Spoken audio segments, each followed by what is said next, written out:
नमस्कार दोस्तों, स्वागत है आप सबका आपके अपने चैनल अल्फा लीडर्स में। मैं अभिषेक मिश्रा वशिष्ठ प्रस्तुत हूं इंडियन एविडेंस एक्ट के एक और टॉपिक के साथ में, जो कि प्राइवेट डॉक्यूमेंट्स और पब्लिक डॉक्यूमेंट्स के बीच में डिफरेंस का टॉपिक है। और आज के इस वीडियो में हम इनके बीच में जो मेजर डिफरेंस है इन सब के बारे में बात करने वाले हैं।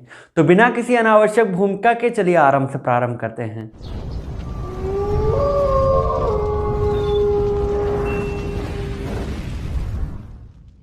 तो पब्लिक डॉक्यूमेंट और प्राइवेट डॉक्यूमेंट के बीच में सबसे पहला डिफरेंस इनके प्रोविजंस का है, जहां पे सेक्शन 74 के अंतर्गत ये कहा गया है कि पब्लिक डॉक्यूमेंट का मतलब हर वो डॉक्यूमेंट होगा जो कि भारत के या किसी कॉमनवेल्थ नेशन के या फिर किसी अदर फॉरेन कंट्री के पार्लियामेंट से या फिर किसी अदर सॉवरेन बॉडी से, जो इसके लेजिस्लेचर्स या ट्रिब्यूनल्स होंगे, उनके द्वारा निकले गए एक्ट या रिकॉर्ड से होगा। और वहीं पे जो प्राइवेट डॉक्यूमेंट्स हैं वो दिए गए हैं सेक्शन 75 के अंतर्गत। यहां पे ये कहा गया है कि पब्लिक डॉक्यूमेंट के अलावा जितने भी डॉक्यूमेंट्स आएंगे वो प्राइवेट डॉक्यूमेंट्स कहे जाएंगे। इनके बीच दूसरा डिफरेंस ये है कि जो पब्लिक डॉक्यूमेंट्स होते हैं वो किसी पब्लिक ऑफिशियल के द्वारा उनकी ड्यूटीज के अकॉर्डिंग, वो जो अपनी ड्यूटीज को डिस्चार्ज कर रहे होते हैं, अपने ऑफिस में काम कर रहे होते हैं, उनके द्वारा प्रिपेयर किए जाते हैं और मैनेज किए जाते हैं। और वहीं पे जो प्राइवेट डॉक्यूमेंट्स होते हैं वो किसी प्राइवेट पार्टी के द्वारा खुद के इंटरेस्ट और राइट के लिए उन्हें मेंटेन किया जाता है, उन्हें प्रिपेयर किया जाता है। इनके बीच तीसरा अंतर यह है कि एक पब्लिक डॉक्यूमेंट प्राइवेट इंस्पेक्शन के लिए, किसी प्राइवेट पर्सन के देखने के लिए अवेलेबल होते हैं, और इसके अलावा जो प्राइवेट डॉक्यूमेंट्स होते हैं वो किसी प्राइवेट पर्सन के देखने के लिए, उनके इंस्पेक्शन के लिए अवेलेबल नहीं होते। जैसे कि मान लीजिए अगर प्राइवेट डॉक्यूमेंट के अंदर किसी व्यक्ति का पासपोर्ट, उनका आईडी, उनका आधार, उनके ड्राइविंग लाइसेंस हैं, तो किसी और पर्सन को इंस्पेक्शन के लिए अवेलेबल नहीं होते। ये हर व्यक्ति अपने पास सुरक्षित रखता है।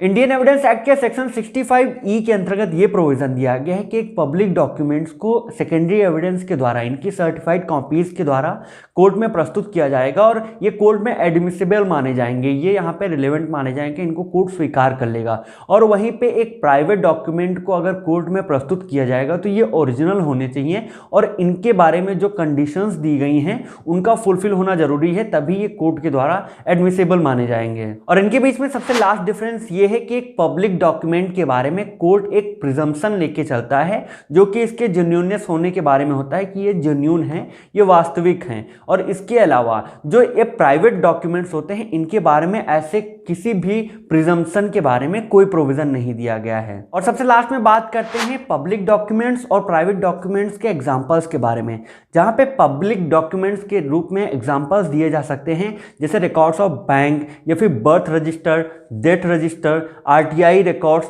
तो ये सब चीजें एक पब्लिक डॉक्यूमेंट्स कहे जाते हैं, क्योंकि एक जनरल पब्लिक के इंस्पेक्शन के लिए, उनके देखने के लिए उनको एक कॉपी प्राप्त करने का अधिकार मिला हुआ है। और वहीं पे पब्लिक डॉक्यूमेंट्स के एग्जांपल के अंतर्गत सैलरी स्लिप, अनरजिस्टर्ड बिल और इसके अलावा जो एक टेलीग्राम वगैरह आते हैं, तो ये सब चीज़ प्राइवेट डॉक्यूमेंट्स कहे जाते हैं और ये जनरल पब्लिक को देखने के लिए, इसके इंस्पेक्शन के लिए अवेलेबल नहीं होते। तो ये थे इंडियन एविडेंस एक्ट के अंतर्गत दिए गए पब्लिक डॉक्यूमेंट्स और प्राइवेट डॉक्यूमेंट्स के बीच में डिफरेंस। आई होप आपको ये सारे ही पॉइंट्स अच्छे से समझ में आ गए होंगे। बाकी के लॉ से रिलेटेड वीडियोस, पॉइंट्स और टॉपिक्स के लिए बने रहिएगा हमारे साथ। नमस्कार।